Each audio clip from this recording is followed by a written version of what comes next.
Hello students, welcome to Amar tuition classes Sardar Nagar Ahmedabad.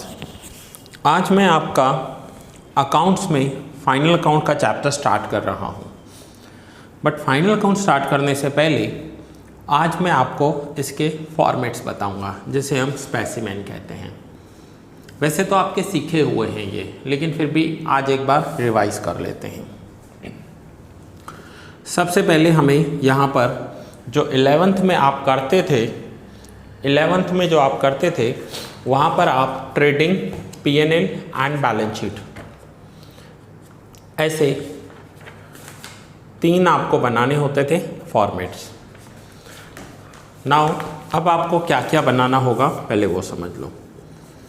सबसे पहले आपको ट्रेडिंग अकाउंट बनाना है। ट्रेडिंग अकाउंट में से ग्रॉस प्रॉफिट या ग्रॉस लॉस निकलता है, जिसे आप ट्रांसफ़र करते हैं प्रॉफिट एंड लॉस अकाउंट में। फिर प्रॉफिट एंड लॉस अकाउंट में से जो नेट प्रॉफिट या नेट लॉस निकलता है उसे ट्रांसफ़र करते हैं profit and loss appropriation account में।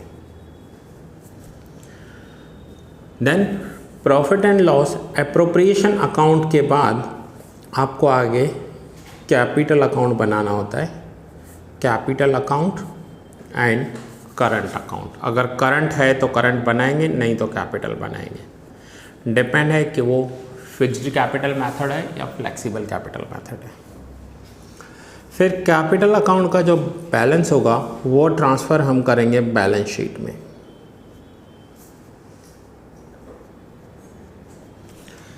तो 11th में आप trading, P&L and balance sheet बनाते थे। अभी आपको ये दोनों एक्स्ट्रा बनाने पड़ेंगे, 2 या 3, एप्रोप्रिएशन एंड कैपिटल या फिर एप्रोप्रिएशन, कैपिटल एंड करंट। अब ये कैसे बनाते हैं, तो ये हम अकाउंट के चैप्टर 1 में सीख कर आए हैं कि आपको एप्रोप्रिएशन कैसे बनाना है और कैपिटल कैसे बनाना है। Now trading, P&L, balance sheet के फॉर्मेट्स मैंने आपको 11th में करवाए थे, या अगर आप 11th में मेरे पास नहीं थे तो कहीं पर भी आपने फाइनल अकाउंट्स के मेथड तो सीखे ही होंगे। P&L, appropriation and capital current मैंने आपको फर्स्ट चैप्टर में सिखाया है।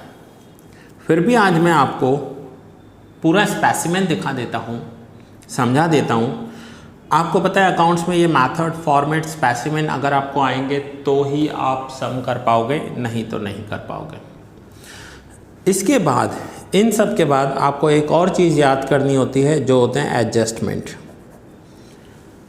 जैसे 11th में आपने किया था कि क्लोजिंग स्टॉक, तो क्लोजिंग स्टॉक के 2 इफ़ेक्ट होते हैं। कौन से 2 इफ़ेक्ट होते हैं? एक ट्रेडिंग में क्रेडिट साइड, दूसरा बैलेंस शीट में एसेट साइड। तो ये आपको एडजस्टमेंट्स याद करने पड़ेंगे। तो आइए पहले मैं आपको सारे फॉर्मेट्स बता देता हूँ, एडजस्टमेंट्स बता देता हूँ और फिर हम लेक्चर स्टार्ट करेंगे। तो ये आपका 12th स्टैंडर्ड का टेक्स्ट बुक है, जिसमें पेज नंबर 35 पर ट्रेडिंग अकाउंट का स्पेसिमेन दिया हुआ है। Page number 35। अब समझेंगे। फर्स्ट मैंने आपको सिखाया था ओपनिंग स्टॉक डेबिट में लिखना होता है, क्लोजिंग स्टॉक क्रेडिट में लिखना होता है। जब भी आपको ट्रेडिंग अकाउंट का स्पेसिमेन याद करना होता था, 11th में याद कीजिए कैसे किया था। Opening stock debit, closing stock credit. Purchase always debit, sales always credit. Purchase को डेबिट साइड लिखेंगे, सेल्स को क्रेडिट साइड। अब सेल्स का मतलब होगा sales minus returns and purchase का मतलब होगा परचेज माइनस रिटर्न, जिसे हम कहते हैं नेट परचेज या फिर नेट सेल्स। उसके बाद आपको नेक्स्ट लिखना है परचेज एक्सपेंसेस। जितने भी परचेज एक्सपेंसेस हैं, जैसे कि carriage inward, wages, railway freight, octroi, import duty, port charges, demurrage, जितने भी परचेज के एक्सपेंसेस हैं, गुड्स परचेज करने के लिए जो भी एक्सपेंस किए गए हैं वो हम डेबिट करेंगे। परचेज करने के एक्सपेंस कौन से होते हैं? सपोज़ कीजिए आप यहाँ से मुंबई गए गुड्स परचेज करने के लिए, और उन गुड्स को अहमदाबाद लेकर आने के लिए हमारे फ्रेट लगे, रेलवे में आए, रेलवे फ्रेट लगा, या फिर कैरेज इनवर्ड लगा, कैरेज इनवर्ड यानी गुड्स आने के लिए जो कैरेज लगते हैं उसे कैरेज इनवर्ड कहा जाता है। या फिर अगर हम किसी दूसरी कंट्री से इंपोर्ट कर रहे हैं तो इंपोर्ट ड्यूटी लगती है। तो ये सारे परचेज एक्सपेंसेस हैं। Now next is production expenses. Now production expenses क्या होंगे?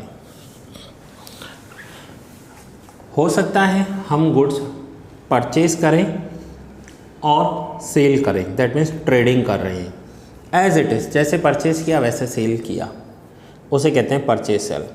कई बार ऐसा होता है हम प्रोडक्शन करते हैं, प्रोडक्शन में क्या करना होता है, रॉ मटेरियल को फिनिश्ड गुड्स में कन्वर्ट करना होता है। रॉ मटेरियल में से फिनिश्ड गुड्स में कन्वर्ट करना, दैट मीन्स एग्जांपल लेते हैं मिल्क में से स्वीट्स बनाना, या किसी रॉ क्लॉथ में से शर्ट्स, टी शर्ट्स, जीन्स बनाना, तो इसे प्रोडक्शन कहते हैं। सो अगर प्रोडक्शन है तो प्रोडक्शन के सारे एक्सपेंसेस, जिसमें production wages, royalty, factory expense, oil Greece, factory depreciation, plant machinery depreciation, ये सारे हमें डेबिट करने होते हैं। तो आपको इजीली याद कैसे करना है, opening stock debit, closing credit, purchase debit, sales credit, purchase expense and production expense debit side लिखेंगे। अब इसमें से जो फाइनल आंसर निकलेगा वो या तो ग्रॉस प्रॉफिट होगा या ग्रॉस लॉस होगा, दोनों नहीं होंगे, दोनों में से कोई भी एक होगा। यहाँ पर आप स्टार लगा सकते हो। स्टार लगाने का मतलब होता है कि या तो प्रॉफिट होगा या लॉस होगा, दोनों नहीं होंगे। कभी भी हम बिज़नेस करते हैं तो या प्रॉफिट होता है या लॉस होता है, ऐसा कभी भी नहीं होगा कि इस साल प्रॉफिट भी हुआ और लॉस भी हुआ। Overall at the end of the year या प्रॉफिट होगा या लॉस होगा, दोनों में से कोई भी एक पॉइंट आएगी। नाउ यहाँ से जो प्रॉफिट एंड लॉस होगा उसे हम ट्रांसफ़र करेंगे प्रॉफिट एंड लॉस अकाउंट में। तो प्रॉफिट होगा तो क्रेडिट साइड और लॉस होगा तो डेबिट साइड, और ये है हमारा प्रॉफिट एंड लॉस अकाउंट। ये हमारा प्रॉफिट एंड लॉस अकाउंट है। आप अपने बुक में पेज नंबर 36 पर देखिए। Now profit and loss account में डेबिट साइड सारे एक्सपेंसेस लिखे जाते हैं, क्रेडिट साइड इनकम्स लिखी जाती हैं। और ये इनकम बिजनेस की इनकम्स नहीं होंगी, अदर इनकम होंगी, इसलिए P&L में आती हैं। अदर इनकम्स कैसे होंगी, जैसे रेंट रिसीव्ड, इंटरेस्ट रिसीव्ड, तो ये सभी इनकम्स जो हैं वो क्रेडिट साइड आती हैं। Sundry income, income from scrap, income from old newspaper. Now expenses. So business के जितने भी एक्सपेंसेस होते हैं वो सारे डेबिट हो जाते हैं। कौन से एक्सपेंसेस हैं, salary, rent, insurance, taxes, postage, printing and stationery, legal charges, audit fees, electricity expenses, जितने भी एक्सपेंसेस होंगे वो सारे डेबिट होंगे।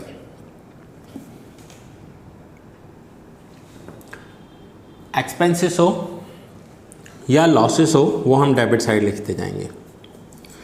Carriage outward debit, carriage outward means goods बेचने के लिए, गुड्स सेल करने के लिए जो कैरेज पे किया गया है। अब ये सारे एक्सपेंसेस या लॉसेस डेबिट होंगे।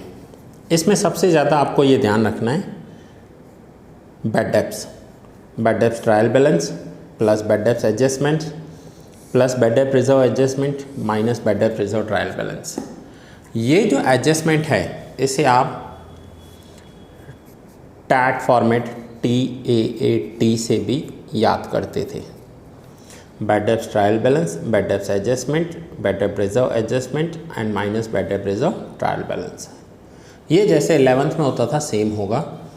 लगभग हर एक सम में ये एडजस्टमेंट होता ही है, हर एक सम में ये एडजस्टमेंट होता ही है मोस्टली। ऐसा नहीं बोल सकते कि सारे सम्स में होगा, बट मोस्टली होता है। ठीक है। नाउ यहाँ से या तो प्रॉफिट होगा या लॉस होगा। ये देखिए यहाँ पर नीचे नेट प्रॉफिट दिया हुआ है या नेट लॉस दिया हुआ है। दोनों में से कोई एक चीज़ होगी, दोनों नहीं होंगे।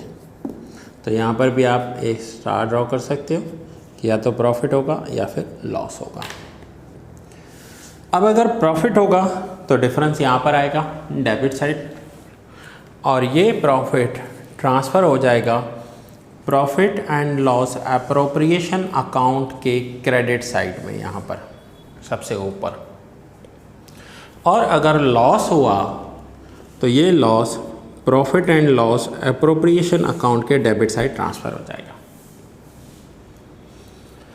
नॉर्मली आप 11th में ऐसा करते थे कि प्रॉफिट लॉस कैपिटल में प्लस करते थे, लेकिन वहाँ पर सोल प्रोप्राइटरशिप हुआ करता था, एक अकेला ऑनर। यहाँ पर पार्टनर्स हैं, तो पार्टनर्स को प्रॉफिट डिस्ट्रीब्यूट करके देना पड़ेगा, और प्रॉफिट डिस्ट्रीब्यूट करने के लिए हमें profit and loss appropriation account बनाना होगा। Now profit and loss appropriation account का जो स्पेसिमेन है वो सेम जो आप फर्स्ट चैप्टर में सीख कर आए हो, जो आपने फर्स्ट चैप्टर किया है सेम है। अगर आपने फर्स्ट चैप्टर नहीं किया है तो मैंने आपको एक बार नहीं कम से कम 10 बार बोला होगा कि आपको अकाउंट का पार्ट 1 समझ में नहीं आएगा। जब तक आप फर्स्ट चैप्टर नहीं करोगे तब तक आपको समझ में नहीं आएगा फाइनल अकाउंट्स कैसे करेंगे। सो अभी तक अगर आपने फर्स्ट चैप्टर के लेक्चर्स नहीं देखे हैं तो सारे लेक्चर्स आपके पास अवेलेबल हैं। पहले फर्स्ट चैप्टर कर लीजिए, उसके बाद ये कीजिएगा, नहीं तो ये बहुत हार्ड लगेगा। अब यहाँ पर profit and loss appropriation account में क्या होगा, हम फर्स्ट चैप्टर तो कर आए हैं, फिर भी मैं आपको एक बार बता देता हूँ। इंटरेस्ट ऑन ड्राइंग्स क्रेडिट करेंगे, इंटरेस्ट ऑन कैपिटल डेबिट करेंगे। Interest on debit balance of current account appropriation में क्रेडिट साइड, एंड सेम इसका vice versa. Interest on credit balance of current account debit side. Salary, bonus, commission, remuneration to partner debit करेंगे। ये सारे business के expenses हैं। Salary, bonus, commission, remuneration to a partner. अगर partner की salary है तो हम यहाँ पर डेबिट करेंगे, लेकिन अगर आप देखो किसी एम्प्लॉय को सैलरी दे रहे हैं तो वो यहाँ पर आती है, P&L में लिखा हुआ है आपको। फिर अगर कुछ अमाउंट जनरल रिजर्व में ट्रांसफ़र करना है तो जनरल रिजर्व में ट्रांसफ़र करेंगे, ये यहाँ पर डेबिट होगा। एंड बैलेंस शीट में लायबिलिटी साइड जनरल रिजर्व में प्लस होगा। उसके बाद फाइनली आपका निकलेगा डिविजिबल प्रॉफिट या फिर डिविजिबल लॉस। दोनों नहीं होंगे, फिर से बता रहा हूँ, या तो प्रॉफिट होगा या लॉस होगा, दोनों नहीं होंगे। अगर प्रॉफिट है तो पार्टनर्स को डिवाइड करके दे दिया जाएगा, लॉस है तो भी पार्टनर्स को डिवाइड करके दे दिया जाएगा। अब यहाँ पर लिखा हुआ है कि पार्टनर्स कैपिटल अकाउंट और करंट अकाउंट, मीन्स इसका मतलब है या तो कैपिटल में ट्रांसफ़र होगा या करंट में ट्रांसफ़र होगा। अब कैपिटल में कब ट्रांसफ़र होगा, जब आपका फ्लक्चुएटिंग कैपिटल मेथड होगा। फ्लक्चुएटिंग कैपिटल मेथड में सिर्फ कैपिटल अकाउंट बनाया जाता है। और करंट अकाउंट में कब ट्रांसफ़र होगा, तो जब आपको क्वेश्चन में फिक्स्ड कैपिटल मेथड दिया हुआ होगा। फिक्स्ड कैपिटल मेथड में कैपिटल के साथ करंट अकाउंट भी बनाया जाता है और कैपिटल को फिक्स्ड रखा जाता है। ये हम डिटेल में लास्ट चैप्टर में सीख कर आए हैं। Now profit and loss appropriation में से डिविजिबल प्रॉफिट या डिविजिबल लॉस निकलेगा। अब इस डिविजिबल प्रॉफिट या डिविजिबल लॉस को हमें capital account and current account में ट्रांसफ़र करना होगा। तो यहाँ पर ये बनेंगे अब पार्टनर्स के current account and capital account. अब current account and capital account के फॉर्मेट्स मैं नहीं समझता हूँ, आपको लर्न करने की ज़रूरत होगी अगर आप फर्स्ट चैप्टर अच्छे से कर आए हो तो। सो यहाँ पर दो कंडीशन हैं, कौन सी, कि अगर आपने फर्स्ट चैप्टर अच्छे से किया है तो ये आपको लर्न हो गया होगा, और अगर आपने फर्स्ट चैप्टर नहीं किया है, डायरेक्ट ये देख रहे हो, तो आपको समझ में नहीं आएगा। तो मैं वंस अगेन बोल रहा हूँ, ये आपको आने चाहिए। अगर नहीं आ रहे हैं तो पहले फर्स्ट चैप्टर एक बार देख लो या रिवाइज कर लो, ठीक है। सो नाउ ये है पार्टनर्स का करंट अकाउंट, जहाँ पर हम क्रेडिट बैलेंस क्रेडिट करते हैं, डेबिट बैलेंस डेबिट करते हैं। पार्टनर को मिलने वाली सारी इनकम्स क्रेडिट होती हैं। नाउ पार्टनर की इनकम्स कौन सी होती हैं? Interest on capital, interest on credit balance of current account, business में से कुछ सैलरी, बोनस या कमीशन मिल रहा है, या फिर प्रॉफिट मिल रहा है। तो ये सारी पार्टनर्स की इनकम्स हैं। नाउ पार्टनर्स के एक्सपेंसेस, पर्सनल एक्सपेंसेस जिसे ड्राइंग्स कहते हैं, वो डेबिट होती हैं। इंटरेस्ट ऑन ड्राइंग्स डेबिट होगा, debit balance of current account भी डेबिट होगा, एंड अगर कोई लॉस पार्टनर के हिस्से में आ रहा है तो वो डेबिट होगा। यहाँ पर आपको कॉलम्स बनाने हैं, डेट, पर्टिकुलर, पार्टनर जितने भी हों, A B C, अगर 3 हैं तो 3, 2 हैं तो 2। अब यहाँ से भी सेम क्लोजिंग बैलेंस निकलेगा, या तो क्रेडिट बैलेंस होगा या डेबिट बैलेंस होगा, दोनों साइड बैलेंसिंग नहीं होती है। तो यहाँ पर आइदर क्रेडिट बैलेंस निकले या डेबिट बैलेंस निकले। ये क्रेडिट बैलेंस है, ये डेबिट बैलेंस है। अब ये ट्रांसफ़र होगा यहाँ से बैलेंस शीट में। सो नाउ फाइनल अकाउंट में जो सबसे लास्ट एंड इम्पॉर्टेंट पॉइंट होता है बैलेंस शीट। आपको बैलेंस शीट बनाकर फाइनली इस सम को टैली करके दिखाना होता है। बैलेंस शीट जैसे 11th में होता था, दोनों साइड टैली हो जाती है, टोटल्स मैच हो जाते हैं। यहाँ पर भी वैसा ही होगा, आपके टोटल्स मैच हो जाएंगे। नाउ आइए बैलेंस शीट को समझते हैं। Balance sheet first left hand side को लाइबिलिटीज़ बोलते हैं, राइट हैंड साइड को असेट्स बोलते हैं। यहाँ पर डेबिट और क्रेडिट नहीं लिखा जाता है। मैं फिर से बता रहा हूँ, यहाँ पर डेबिट एंड क्रेडिट नहीं लिखा जाता है। लेकिन अगर आपको सिर्फ समझना हो तो जो असेट्स में बैलेंसेस आते हैं वो सारे डेबिट बैलेंसेस होते हैं, एंड जो लाइबिलिटी साइड बैलेंसेस आते हैं वो सारे क्रेडिट बैलेंस होते हैं। सिर्फ समझने के लिए यहाँ पर साइड ऑपोजिट साइड हो जाता है। आगे वाले अकाउंट्स में left hand side debit and right hand side credit लिखते थे। बैलेंस शीट एक स्टेटमेंट है, अकाउंट नहीं है, तो यहाँ पर असेट्स एंड लाइबिलिटीज़ लिखते हैं। डेबिट क्रेडिट नहीं लिखा जाता है, लेकिन आपको समझने के लिए ये ध्यान रखना है कि एसेट्स में सारे डेबिट बैलेंस आते हैं एंड लाइबिलिटीज़ में सारे क्रेडिट बैलेंस होते हैं। तो ये पूरे के पूरे डेबिट बैलेंसेस, ये पूरे के पूरे क्रेडिट बैलेंसेस।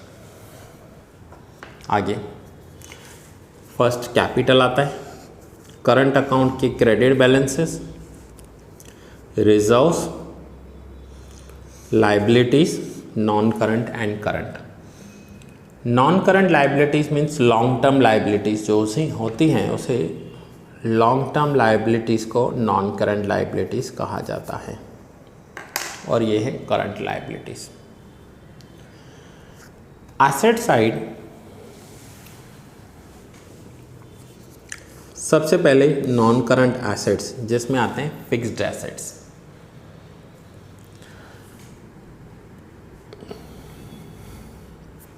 फिक्स्ड एसेट्स में टेंजिबल एंड इनटेंजिबल एसेट्स होते हैं। टेंजिबल एसेट्स मीन्स ऐसे एसेट्स जिसे हम टच कर सकते हैं, छू सकते हैं, जैसे land, building, vehicles, machines, furniture, जिसे हम टच कर सकते हैं। And intangible assets means pattern, trademark, copyright, goodwill, इन सबको इंटेंजिबल एसेट्स कहा जाता है। फिक्स्ड एसेट्स के बाद नेक्स्ट आता है इन्वेस्टमेंट्स। अगर हमने कहीं पर भी कोई इन्वेस्टमेंट किया है, चाहे वो गवर्नमेंट सिक्योरिटीज़ में हो, प्रोविडेंट फंड में हो, या किसी कंपनी के शेयर्स लिए हैं, तो ये यहाँ पर इन्वेस्टमेंट में लिखा जाता है। उसके बाद है non current assets. Non current assets में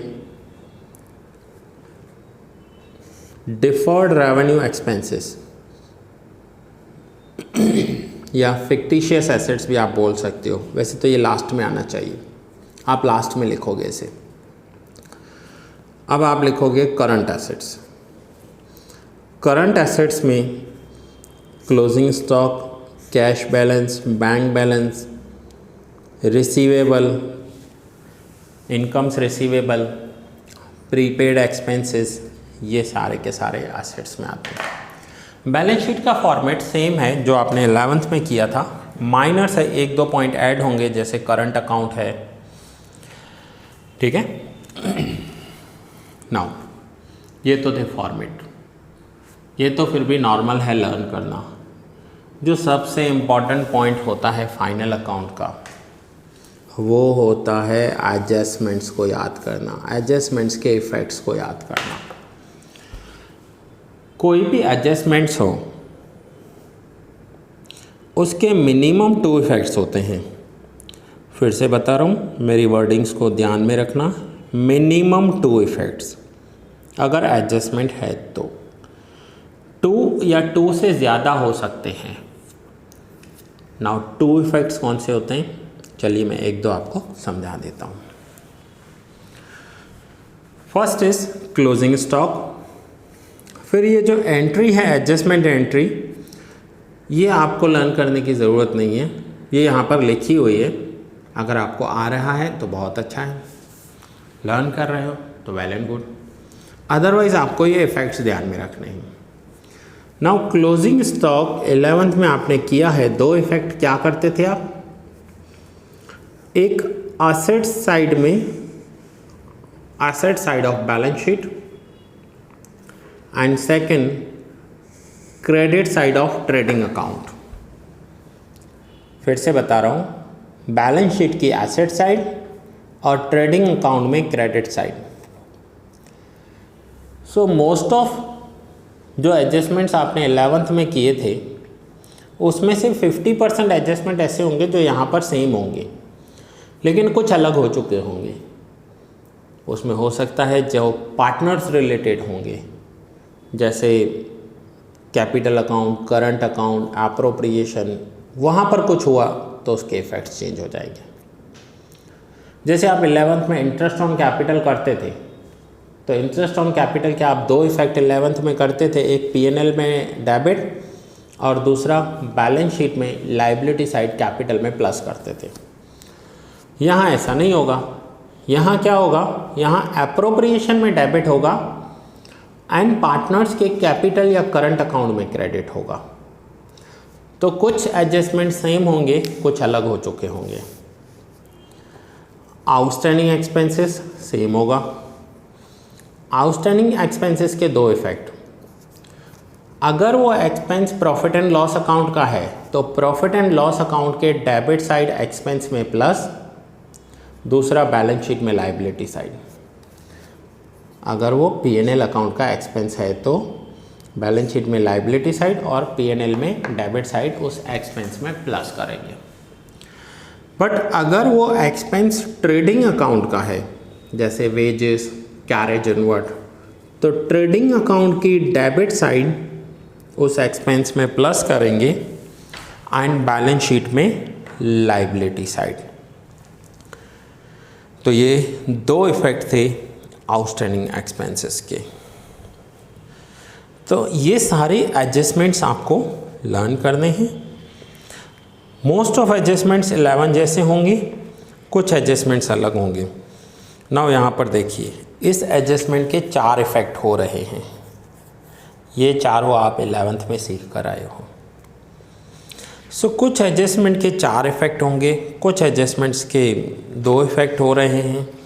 सो नाउ ये जो एडजस्टमेंट्स हैं, जिसमें टोटल आपको 33 एडजस्टमेंट दिए हुए हैं,